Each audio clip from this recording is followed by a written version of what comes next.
his accent. My mother, not so much. But a lot of the stories that they told, I'm sure I've forgotten a lot of. And when we made that one trip when I was 8, 9 years old, and we went to Germany and made that trip on the voyage across the ocean on the ocean liner, I still remember a lot of that. And my parents would speak German when they didn't want me or my sister to understand something they were saying, so that motivated me to try to learn German. So I took German all through college, all through high school, and my requirements in college were the language was German.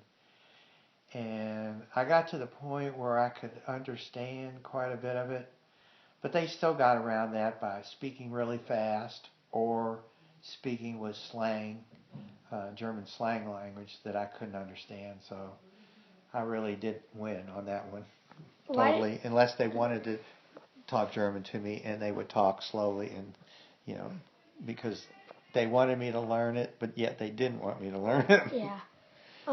Why do they try to forget their German heritage? Well, because of the ugliness of Hitler.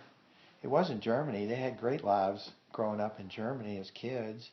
It was just the Hitler thing. They wanted to forget that, and several millions of German Jews were gassed in the gas chambers, and Hitler was an ugly man, and they lost family and friends that were just killed in the gas chambers, and that was just pretty deep and hurtful. And I think, I mean, they never told me, but from what I can gather, that was pretty ugly. Are there any other things that you'd like to mention before we finish this interview? No. Yes.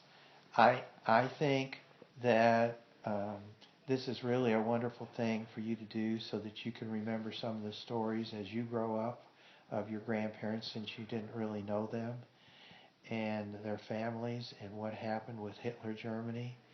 And it might not be Germany, but there are other places in the world where this kind of thing is going on, like ISIS and Syria, and people are being killed, and we can't forget what happened in Germany, because the same things can happen other places in the world, and we need to know and understand about it and not forget about it, and help the world, maybe in some small way, not allow this to happen again, and not let the memories die. What do you classify your parents as? Would they be like a refugee, an immigrant, or? Oh, well, they're immigrants, but they're legal immigrants. They're not illegal. They followed all the rules and regulations. They morphed into the United States and all its beliefs and culture as best they could, because this was now their home and their new homeland, and they wanted to be as much and fit in as best they could.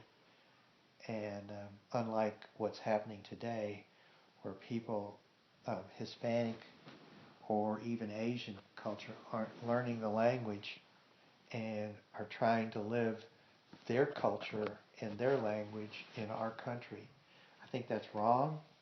I think it's wonderful that they keep their language, but they need to abide more by our ideals, rules, and laws, and become legal citizens, and not run across the border to try to get in. Thank you for your time. You're welcome.